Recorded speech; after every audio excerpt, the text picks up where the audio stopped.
Okay, thank you very much for coming back in. I know that was a relatively brief coffee break after a pretty intense start to the day, so thanks very much for coming back in. I suspect one or two will be coming in behind you in a moment. We're staying on this theme of inclusion, of sport for all, of play for all, and we have a panel now on which are represented some outstanding athletes, Special Olympians and Paralympians. And to pull it all together, we have a very special supporter in particular, actually, of Special Olympics, but Jeff Proctor is the president and co-founder of Pro Angle Media, based here in LA. Production home for the LA Lakers and Dodgers initially, but has clients including ESPN, notably, CBS, Fox, and was Senior Vice President of the broadcasting for the 2015 Special Olympics World Games, which ESPN put out with, frankly, extraordinary coverage. Jeff, thank you very much for being with us today, and I hand over to you. Thank you so much.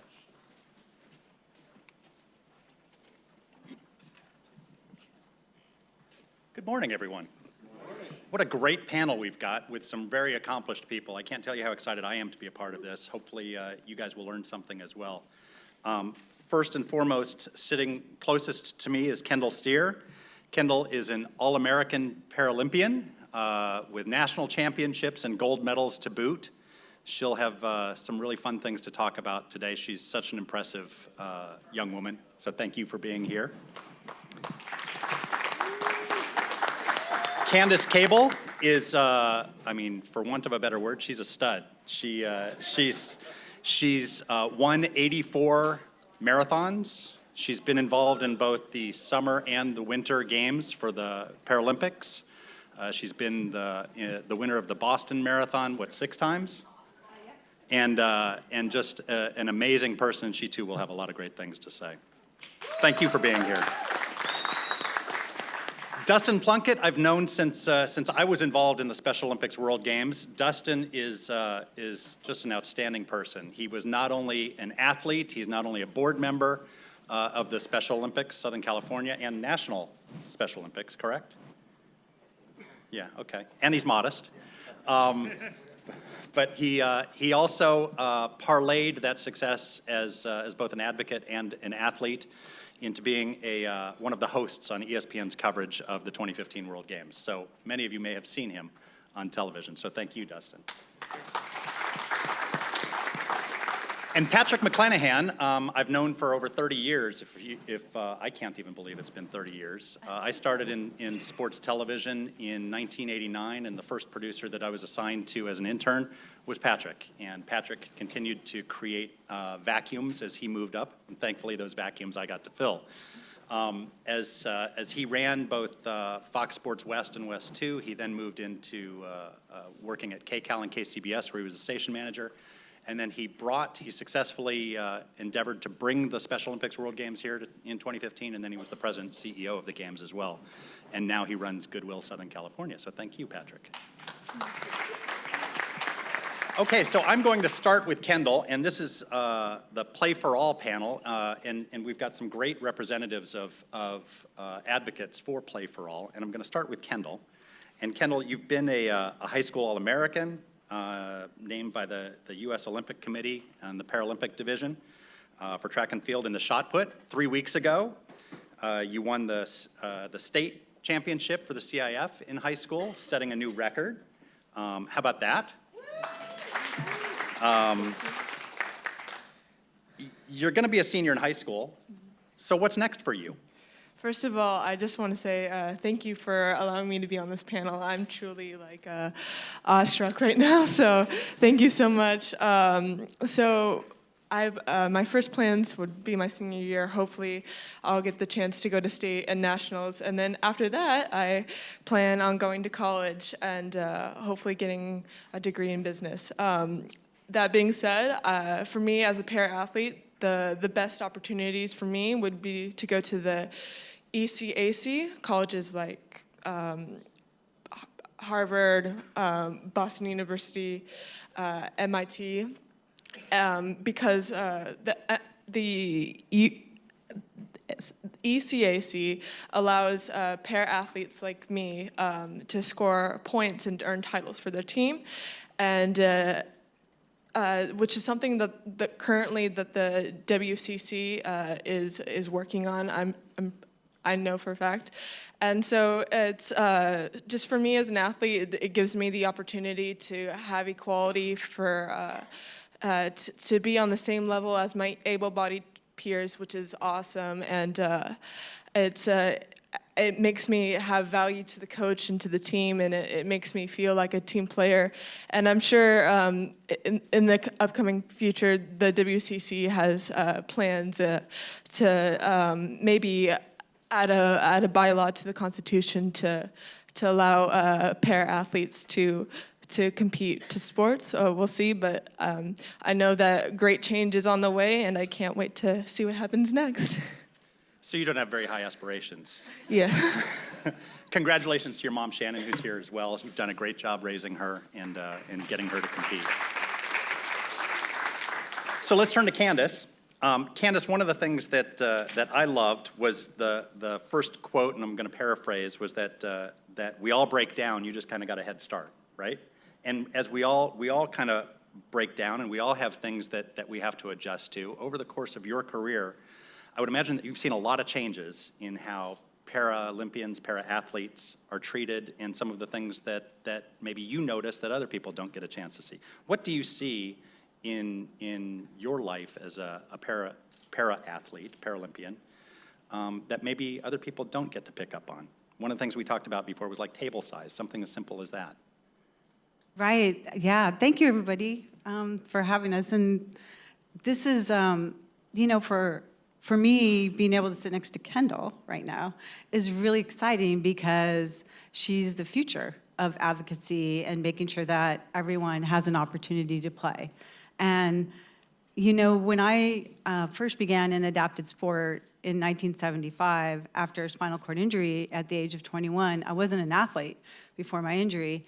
And the thing that really drew me into sport, of which I wasn't a huge fan, besides maybe the person that watched on television, like, whoa, there's the Olympics, I'm gonna watch it, was the community and the social piece of being able to connect with people that were like me, because in 1975, there weren't a lot of people with disabilities that you saw, because there wasn't a lot of access. And so for me, that first part of being able to connect with people like me and then feel that sense of accomplishment from sport was essential. And really in the beginning, my first Paralympic Games in 1980, no one really had heard of the Paralympic Games before, and we didn't have any kind of real spectator fan base that followed us around or anything like that. And not until the Games in '84, when they had an exhibition event for wheelchair racing on the track in 800 meters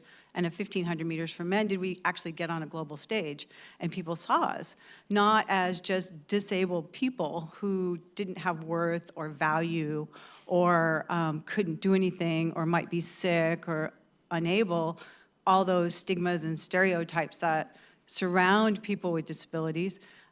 They started to see us as capable and as athletes, because here we were on the big stage and we were making it happen, and there almost was a crash in the men's race, which was kind of exciting because it almost created some humanity for us, I mean, it's like, whoa, they might fall and hurt themselves. And so that, I think, was a shift in perspective of what we could do. But I think the bigger picture that's come out of adapted sport is that people with disabilities are people, and that we all want to have the same opportunities as everyone else.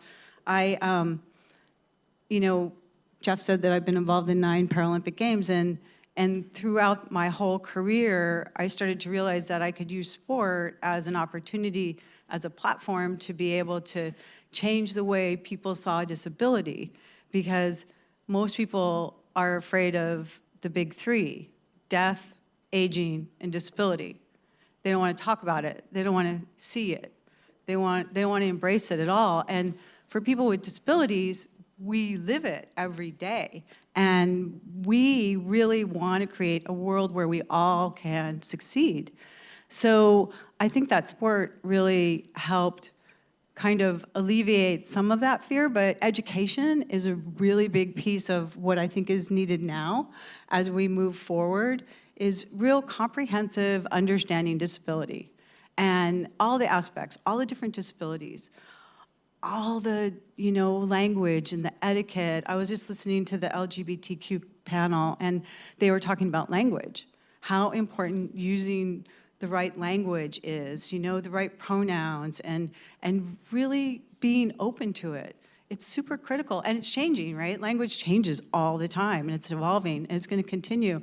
I was just at the United Nations attending the Convention on the States Parties for the Convention on Rights for Persons with Disabilities, which is the most comprehensive human rights document written to this day, because people with disabilities were left out of all the human rights documents. And what they were saying there was LGBTQ2IA+. I was like, yeah, let's do that, right? And I was like, wow, that is so cool. And so as we keep evolving, we have to keep shifting and changing. I mean, I started to realize a few years back when the Black Lives Matter movement started moving forward, that I was like, yeah, I've got oppression and I feel those same things. And I started to overlay my stuff on top of that. And I wasn't saying all lives matter, but I started to then realize that, you know what? I don't really understand that experience of being a person of color. I understand the experience of being a person with a disability, but I have brothers and sisters that are people of color that I need to understand what their experience is so that I can make it possible for them to move up and get the opportunities that I have because I'm white.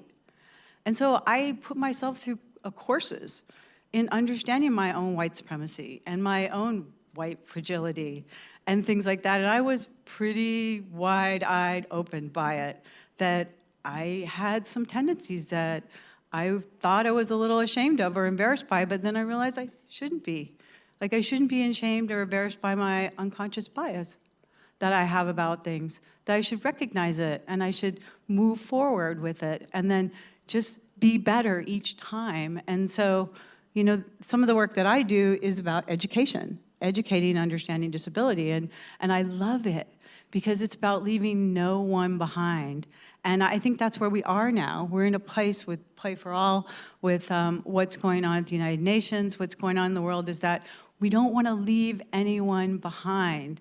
And I'll stop in a second with, I just want to tell a story that in 1988, I had a very, very successful Paralympic Games, Summer Paralympic Games.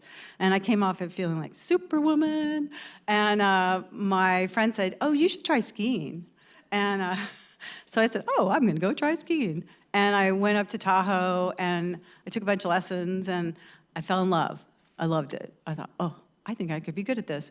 So I took winter, and I lived up in Tahoe, and I learned how to ski race, and I joined a little team. And ski racing is really super individual. It's, it's me, the hill, the course, the time.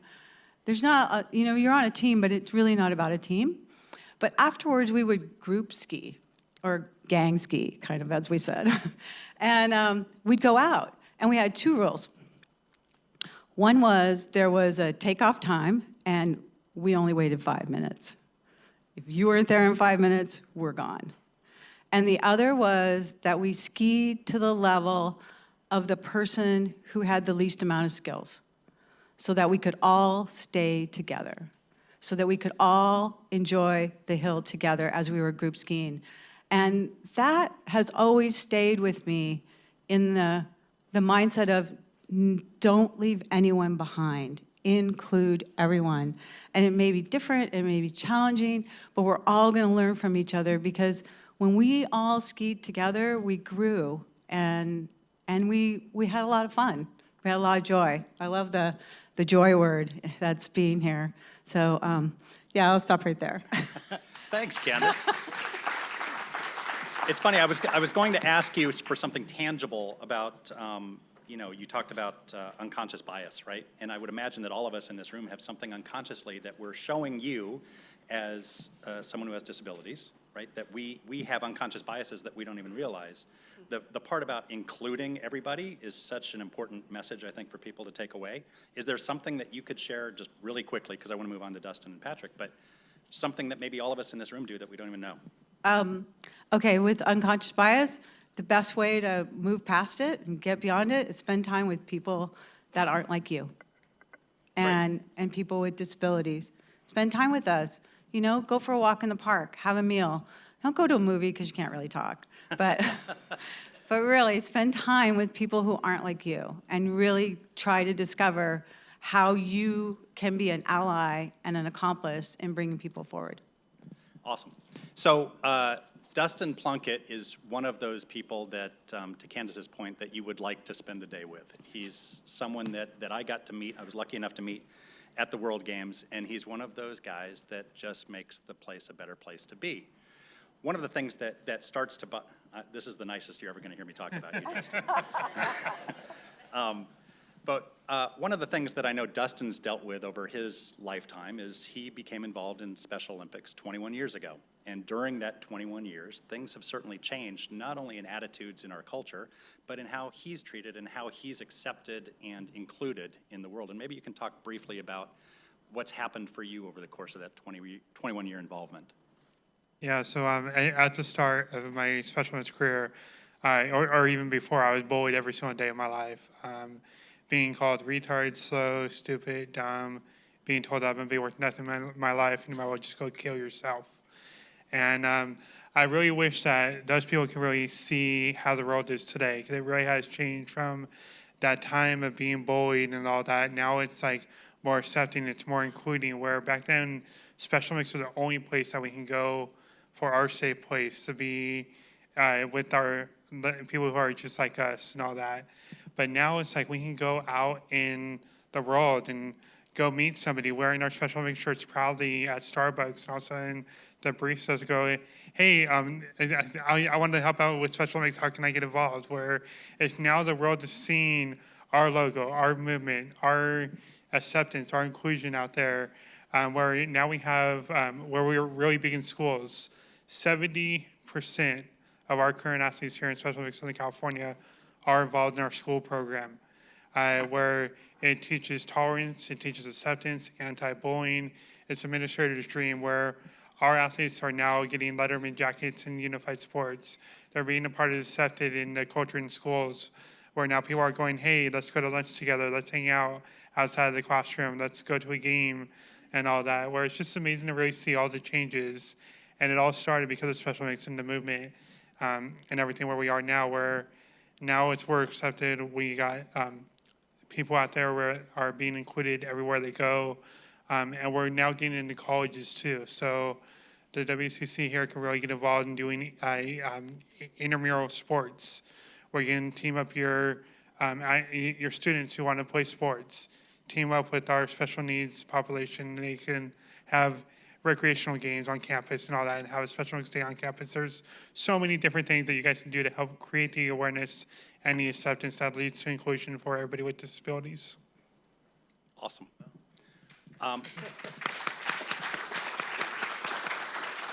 So I talked about the 2015 Special Olympics World Games, and you heard that I ran the broadcasting part. My wife volunteered, my son volunteered, my daughter actually had a job there. Allison Guerrero, who many of you may have met coming in, checking you in, her son also worked for the Special Olympics World Games, and he, Allison told me that he actually considered it kind of a life-changing thing. And many of us who worked that event for well over many years, in Patrick's case, considered it a life-changing event as well.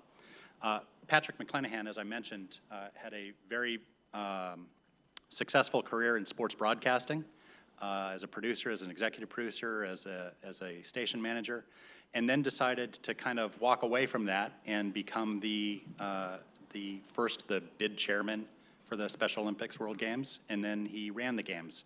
And I guess the simple question would be, why?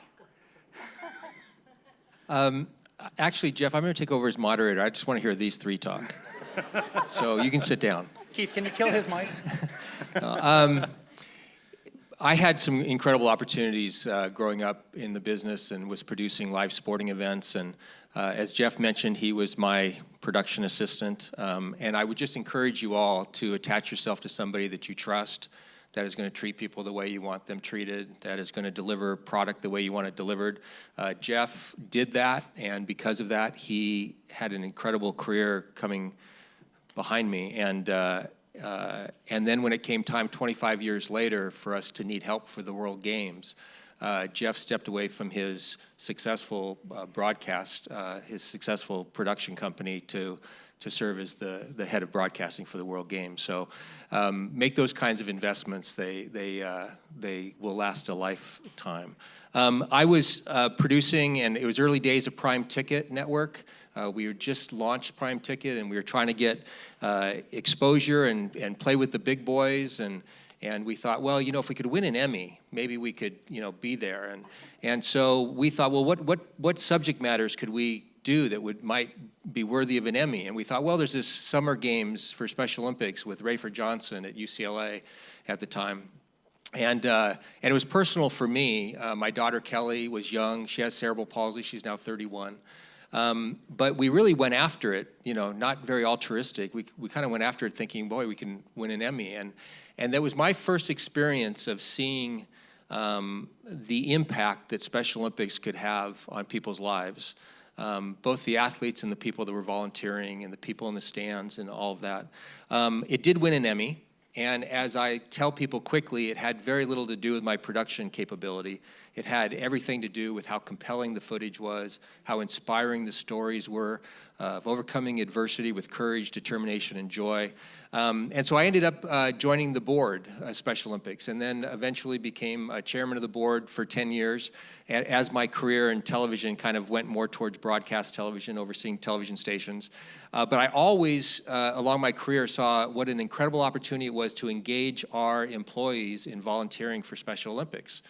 And they'd volunteer for the Summer Games, and that Monday morning, the emails I would get would be unbelievable. Thank you, thank you, thank you. Best experience of my life. How old do my kids need to be to volunteer? Because I want them to experience this. With Special Olympics, you show up and the first time and you say, I'm here to help the athletes. And by the end of the day, volunteering, you're saying, okay, who's helping who here? I just got a dose of perspective. Am I making the most out of what I've been given? Look at them overcoming adversity with courage, determination, and joy. So that was my kind of parallel career. And then all of a sudden, those two careers came together when, as chairman of Special Olympics Southern California, Tim Shriver, head of Special Olympics International. By the way, Special Olympics, largest sports organization in the world with 5 million athletes competing in 180 countries around the world. Tim called and said, we're taking bids for the World Games for 2015. The Games had been in Dublin, in Shanghai. They were soon to be in Athens, Greece. Just like the Olympics, every 2 years, alternating between summer and winter, but it become a major world event. And so we put together a bid committee.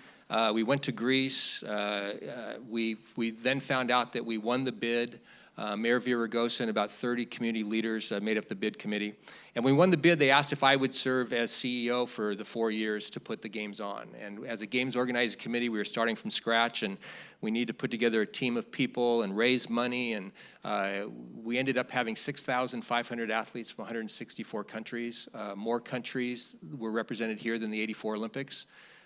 Which was amazing, all coming for people with intellectual disabilities. And in this diverse community, being able to share that message of acceptance inclusion, where every single one of those countries that came were represented in this community here in Los Angeles. So what an incredible opportunity. The theme of our bid was, in a city full of movie stars and all-stars, the athletes will be the stars of this show. That there's no greater global stage than Los Angeles to create the awareness that leads to acceptance and inclusion of people with intellectual disabilities. And we talk a lot in Special Olympics about the incredible impact it has on athletes' lives, like Dustin. Transforming lives through the power of sports is what we always say. And then we quickly realized that the real purpose of the World Games, it was going to be incredible for 6,500 athletes and their families and their coaches. But the real purpose was to change the hearts and minds of those of us without intellectual disabilities, so that we would view people with intellectual disabilities differently, so that kids would befriend them in school, so that employers would hire them for jobs, that they represented 5 million athletes around the country, around the world, but also 200 million people with intellectual disabilities around the world. And so the best thing that we could do, and so that's what ESPN stepped up to do. We asked ESPN, we challenged every broadcaster. We said we're looking for a mission partner who could get as many stories in front of as many eyeballs as possible, believing that that acceptance and inclusion would come as people saw the incredible courage, determination, and joy of our athletes. So it was a remarkable coming together. We had 25 sports over 10 days, opening ceremony at the Coliseum. ESPN televised that in 170 countries. ESPN, by the way, as Jeff will attest, came out with their A-team. This wasn't a charity event for ESPN. The same crew that did the national championship football game did the opening ceremony and the production throughout the week of the games. Kate Jackson, the producer of the event, she came up to me after the opening ceremony and said, "Patrick, oh my God, we just changed the world. How am I going to make producing football seem meaningful ever again?" And then she told me about how when the athletes came in, we had lit the torch in Athens, Greece, and it had made its way across the Atlantic and made its way across the United States. Three red, white, and blue paths came together in the Coliseum. And then the 7 countries, the 7 continents that Special Olympics serves, there was 2 athletes from country from each one of those continents that handed the torch off to the next. And she shared with me that as Iran handed the torch to Israel, and Israel handed the torch to Cuba, and Cuba handed the torch to the U.S., the director in the truck got so choked up that he couldn't call cameras. He couldn't say ready 2-2, ready 4-4. The technical director had to take over. So I think ESPN would also be the first to say that their hearts and minds were transformed, were changed as a result of all that they put in to do the games. So it was a remarkable coming together of the community for acceptance and inclusion. Well, and to jump on that, you talked about taking on adversity through courage, determination, and joy. And I don't want you to get lost on that because you go over it quickly. But it really is true. And one of the things that you've talked about in the past is not accepting, but actually including. And maybe you can talk about that really quickly. I think both. We talked a lot about acceptance and inclusion and what does that look like, and that acceptance is accepting somebody for who they are, for exactly who they are. And then including is taking that next step, the walk through the park. It's that making a meaningful part of your life, whether you're an employer or you're a friend or you're a coach, that you take that next step of including that act of true acceptance. So Candace, as Pat talked about the World Games were 164 countries taking part in the games, and you've been around the world seeing how those with physical and intellectual disabilities are treated. How are we doing in the States compared to places around the world? We're in the States, we're a little bit behind. We haven't really tapped into the whole entertainment value, I think, of adapted sport, Paralympic sport, Special Olympics. But I want to just talk about the inclusion just for a second, because inclusion is great. But I want to up the ante. I want cohesion. I want not just a seat at the table. I want to be a part of everything. And so that's my next up level is cohesion, because I want everybody to be able to have a voice. And I mean, oftentimes myself or Kendall would be the only person in the room. And, using a scooter or a wheelchair. And that's pretty isolating in a lot of different ways. And so the more we have opportunities to create space for people, I think the better off we'll be with that cohesion piece. And actually, I think Kendall's got some things on the Paralympic numbers with the media, because we talked about that. Did you bring those? Or am I putting you on the spot? Wow. Oh, Make something okay, up. I'm sorry I put her on the spot. We talked about it. Anyways, this year, for the Pyeongchang Games, the broadcasts were the biggest and best that they've ever had globally. But in the United States, we still have less broadcast time than any other country. And I think, you know, I'm always going to go back down to education and exposure and experience because I think that we're always afraid of what we don't know. And that last panel, I keep reflecting back on the LGBTQ panel because they talked about fear and unknown and unfamiliarity. And education is the really best way to be able to show the value of the sport. I think we're still stuck in the old stereotypes and the stigmas that surround disability, you know, that Dustin was talking about, you know, and some of the words that people use. And you know, I have friends that say, that something's not working or it's stupid and they say it's retarded. And I said, well, that's not really appropriate language anymore. Like, you just don't use that because it was something that put someone down at one time. And so we have to keep evolving and education is a huge piece of that. And that's what's happening here today. So ever so grateful for everybody being here. I'll get back to broadcasting in a second with you, Dustin, but Kendall, I know you spoke to the LA84 Foundation last year, and with the Olympics coming here in 2028, you used 3 words to describe what you would add to sports if you could. What are those 3 words and why? Those 3 words that I added were "and the Paralympics," and the reason why I added those 3 words is often when the games are coming, whether it's the summer or the Winter Olympics, in our country, what I often hear is the Olympics are coming. And the truth is, it's not just the Olympics are coming. It's the Olympics and Paralympics. They run side by side, para as in parallel.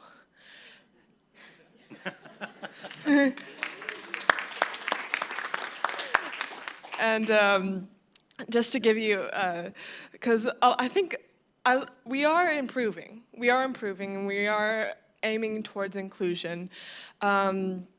However, as Candace said, I don't want a seat at a table either. I want to be fully involved, and there's a lot of mystery when it comes to the para-athlete, and just to give you a little bit of perspective, my first year at Nationals, this one guy came and walked up to my coach, and he said, "Oh my gosh, this is so great. I've been watching so many events. I wish I brought more of my friends and family. I just don't know what this is. What is this?" And it was Nationals at UCLA, and yeah, and I don't think we want to be here at 2028 when the Olympics come at LA and people ask themselves, what is this? Yeah, and because in my mind, both the games are coming, so doesn't that mean 2 games, twice the revenue? Yeah, it should. And yeah, so it's not just the Olympics, it's the Olympics and the Paralympics. Awesome. Thanks. So with the World Games a couple years ago, Dustin became a bit of a television star. It immediately went to his head and he became impossible to deal with. Because of you. Because of me. He was actually at events where he would be asked for autographs a lot. Pin trading was huge for Dustin, and he truly did become a celebrity. And that continues today, where in the next couple of weeks, he's going to be working for ESPN again, and also competing. Yes. And also competing in softball at the national games. Where are they this year? Seattle, Washington. In Seattle, Washington. So in a couple of weeks, he'll be working both for ESPN and competing at the national games.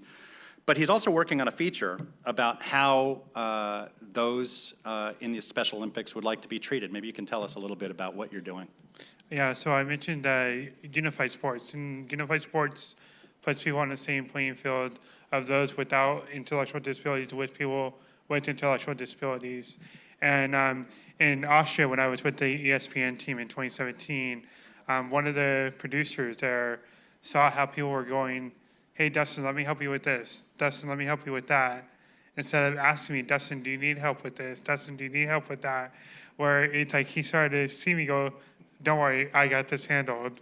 And he goes, do you like it when people do that? I'm like, not really. So we started talking about how can we really get a piece and a story out there about how people with special needs and disabilities want to be treated in life. And we're out there recording this thing, and I really didn't know how my fellow athletes felt about it. And we're interviewing one of them, and he said, I feel like a broken toy. And I sat there, I'm like, wow, we really are hitting down to the heart of this on how us people with disabilities in the world want to be treated, how we want to be approached, how we want to become friends with somebody. We don't want somebody to go, hey, you're so-and-so, oh yeah, you're in a wheelchair too. No, it's like always put people first language. That's what we want in this world. And that's what this piece is going to be about. That's going to be airing along those lines during the games. So looking forward to see the reaction of the public on it, to really see how people are now more asking if they need the help rather than doing it for them. So it's going to be a lot of changing eyes and minds right there. And what's the best thing about being at those games for you? Best thing is for me, it's like this is the first time that I'm competing outside of Special Olympics Southern California. My first time competing at the USA Games. So just looking forward to make friends, build stronger relationships with my teammates, but also getting to meet other athletes from other states and hear their stories. So, Patrick, we talked a little bit about the impact that attending these types of games and events have on the people that are in attendance. Maybe you can talk a little bit about the impact that it's had on some of the people that you've worked with, from the head of Bank of America all the way down to those who just volunteer their time. First, before I do that, one of my favorite memories of Dustin and ESPN is Dustin gets a contract for ESPN and asks us to take a look at the contract before the World Games. And the contract has him as a reporter. And then ESPN sends a revised contract a few days later saying, no, we were wrong, he's not a reporter, he's an analyst because he has unique experience and expertise in the subject matter, right? So he was an analyst in the booth with the team. So it was awesome. The whole, as I said, the whole World Games, the intent was to transform hearts and minds. And we had to do that a lot in the community. And so much of that was, this isn't rocket scientists, or this isn't something new, but our whole approach was educate, inspire, and engage. Because everywhere we went, we'd walk in and people, we'd walk into corporate sponsor and potential corporate sponsor, and you'd say, I'm here to talk about Special Olympics. And they didn't, all of a sudden you realize they didn't really know what Special Olympics was. And so we had to educate. And so I think education is a huge part of this, is educate people on the needs and desires, the things that we can accomplish together, the importance of it. And so then you have their head around it. We called it opening eyes. Tell the story in a way that people go, wow, I had no idea. And then inspire the stories, the change lives, the videos, get their heart into it. And so you have their head around it, you have their heart into it, and now you can get true engagement. And so we saw that as everything we did was educate, inspire, and engage. And we didn't sell tickets to the World Games. We had fans in the stands, we called it, and we provided an opportunity for people to be engaged by saying, I'll be a team leader for fans in the stands, meaning I'll bring 10 or more people. It could be their friends, their neighbors, their church, their company, but they would sign up and they'd say, we'll take Wednesday afternoon at the Wooden Center for Gymnastics at UCLA. And so we had this huge board, basically, that would say how many fans we had lined up.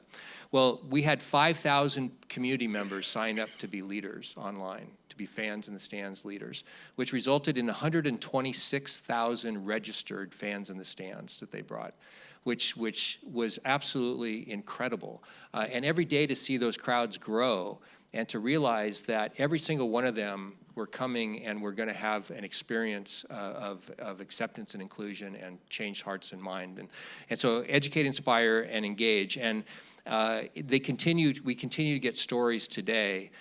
We had a top corporate leader who was on our board, and at the end of the games, we provided framed medals for each of our board members. And he wasn't able to be at that board meeting. So I went to his office, his big office, top of a big building downtown, sat in his little conversation area, and he unwrapped it, and he just loved it. And he said, oh, this is incredible. It's going on that wall right there. And then we had kind of a pause, and like, okay, now what do I say next? And I said, so did you enjoy the games? And he looked at me, and he got very serious, and he said, changed my life. And I said, really? Changed your life? And he said, I'm embarrassed to tell you that I was on your board for over 2 years. And I never told you that my wife has a brother with intellectual disabilities who lives in a home. And that home is only 15 minutes from our home. And he had never been to our home. And this last weekend, he came for a barbecue to our home. So where there was not inclusion, there's now inclusion. And so that's the power that sports can have. It's the power when you educate, inspire, and engage and set a bar where people can respond and you get those kinds of stories. And we keep hearing stories over and over and over again. The friend who took his mom, who had been a longtime special ed teacher, and went to opening ceremony. She didn't really want to go. She was retired, and she sat there bawling during opening ceremonies, going, "They're doing this for them," and that's inclusion. That we are including and doing something really. But to your point, it needs to be more commonplace. It needs to be that it's not something special. We've often struggled with the name Special Olympics, because is it really special, or is it something that should be just normal in our community? So, Well, I think that's probably the word that I'm going to take out of today is cohesion, right? I mean, Candace, it just makes so much sense. So I'll put you on the spot a little bit, Kendall. Sorry. But I would imagine that not many people in high school are national champions of anything, right? You're a national champion.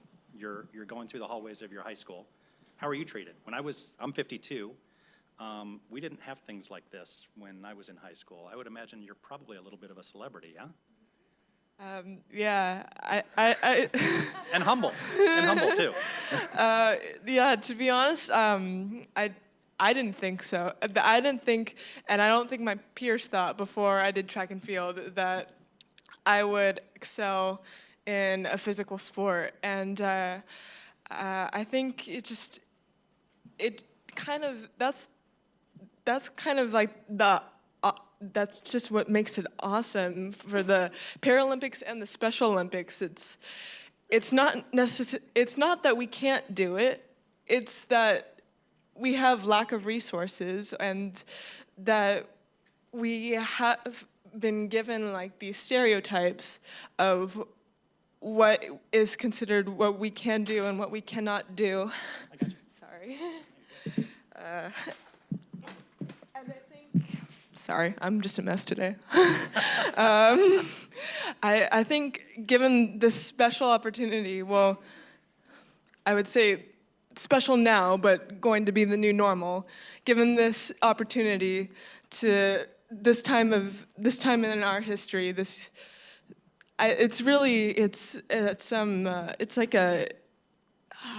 like I'm witnessing like the future. Like, even though I know that I and only a few other people are para-athletes in their high school, I know that one day this is going to be the new normal. I know that, and everyone won't have these stereotypes, and I know that one day we're gonna get there. I know it. It's possible.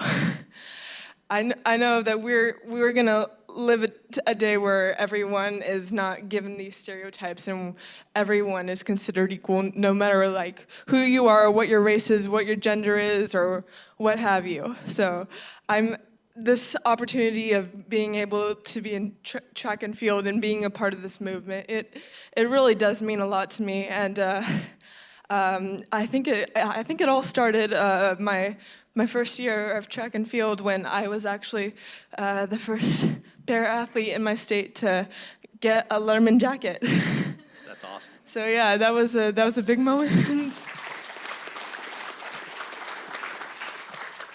Yeah, so it's awesome. Not just in my high school when with people saying congratulations and getting the support there, but it's just awesome just seeing the movement and the start of this because you know that one day this is going to be big and one day this is going to be in the history books. It's going to happen.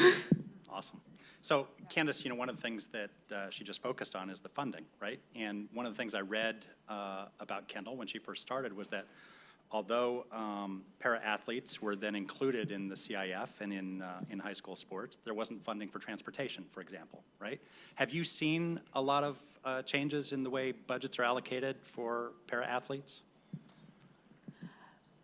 Yes, there has been changes, but one of the things that I think slows it down is creating accessibility, So transportation is one thing, but whether or not it's actually accessible is another thing. And even though it meets a standard, sometimes it doesn't mean that it's actually accessible.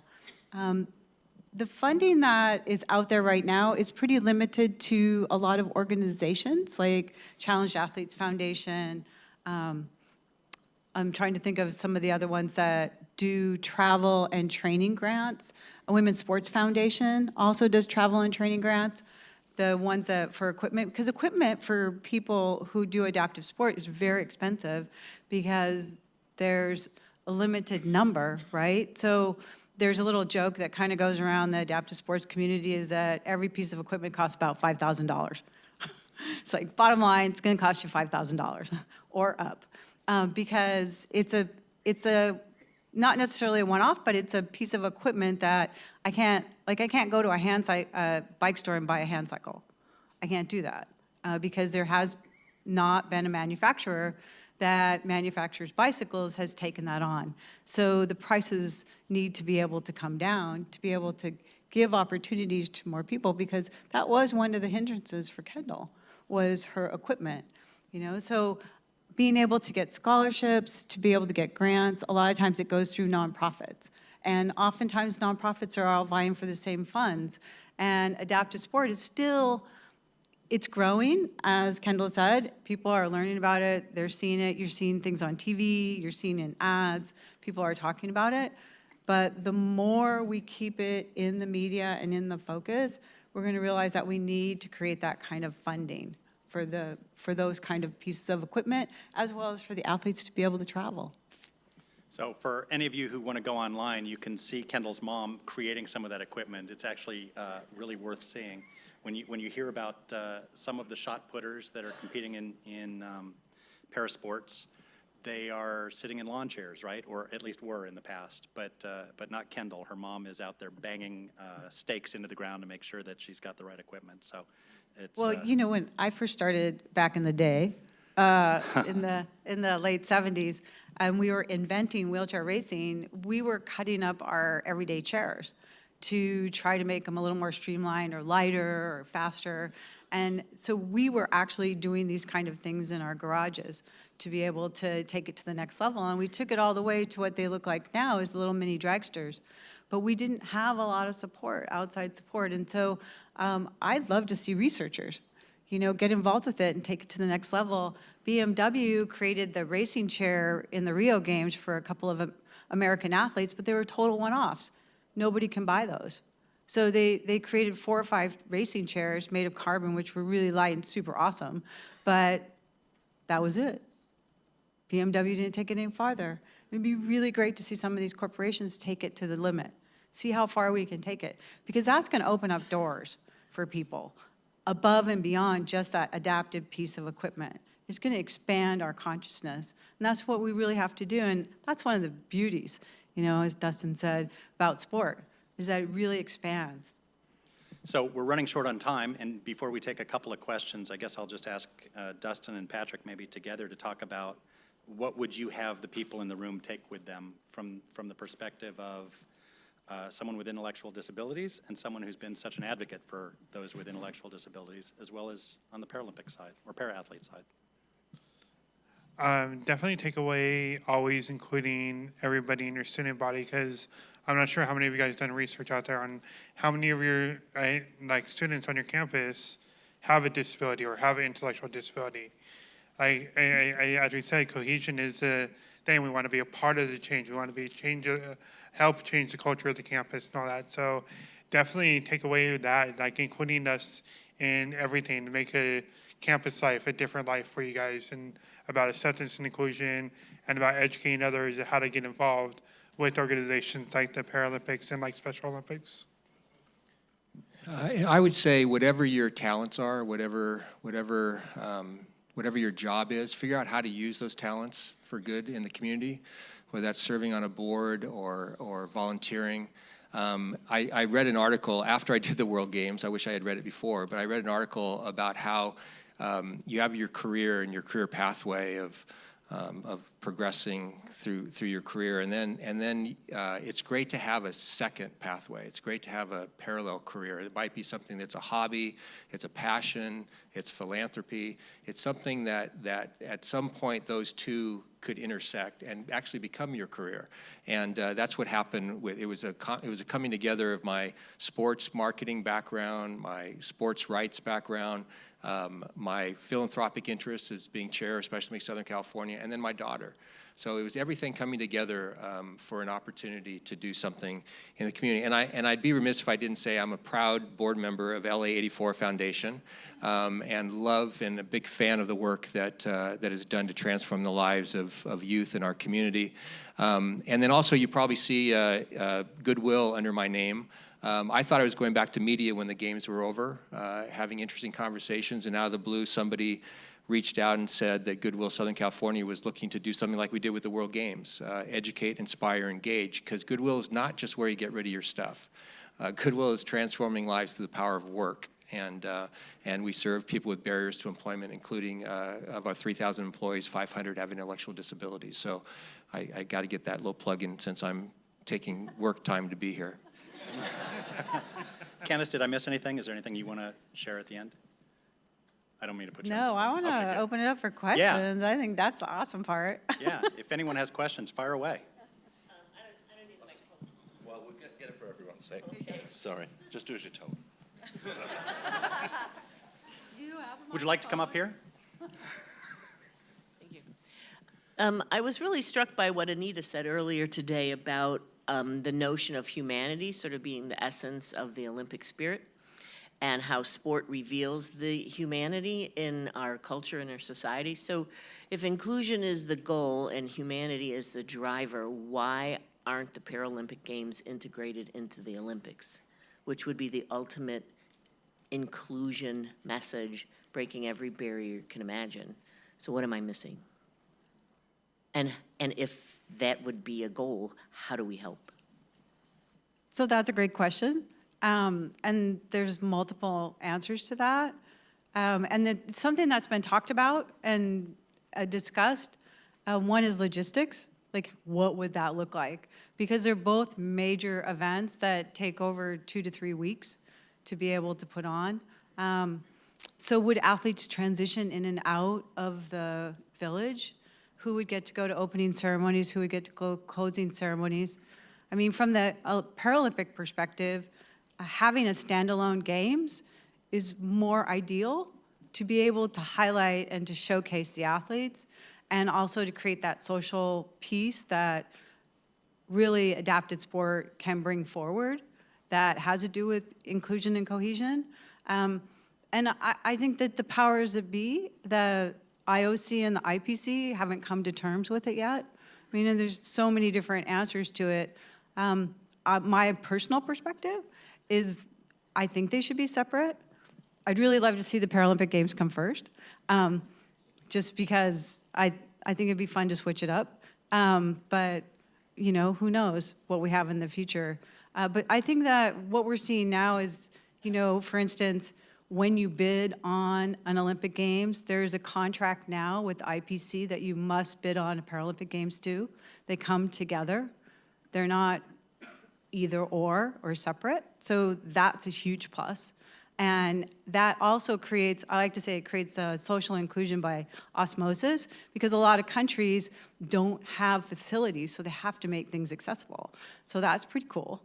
And they put on a lot of training. I mean, London in 2012, did an amazing job of educating the population through the schools as well as through Channel 4. And that changed the social consciousness.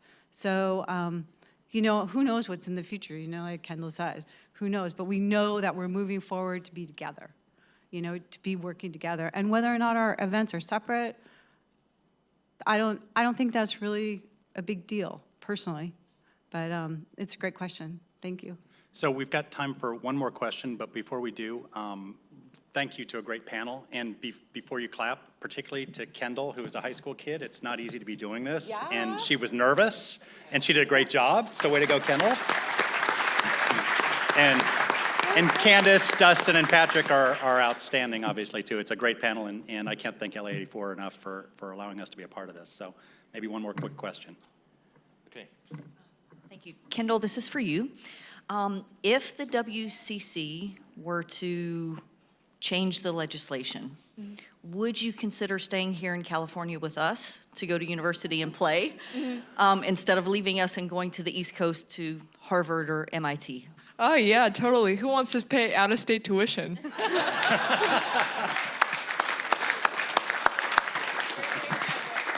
Awesome. Thank you all. Have a great rest of the conference. Way to go, Kendall. And thank you, Jeff, to you as well for guiding us through it. What a terrific panel. Thank you very much indeed. Awesome. Thanks, all of you. Thank you.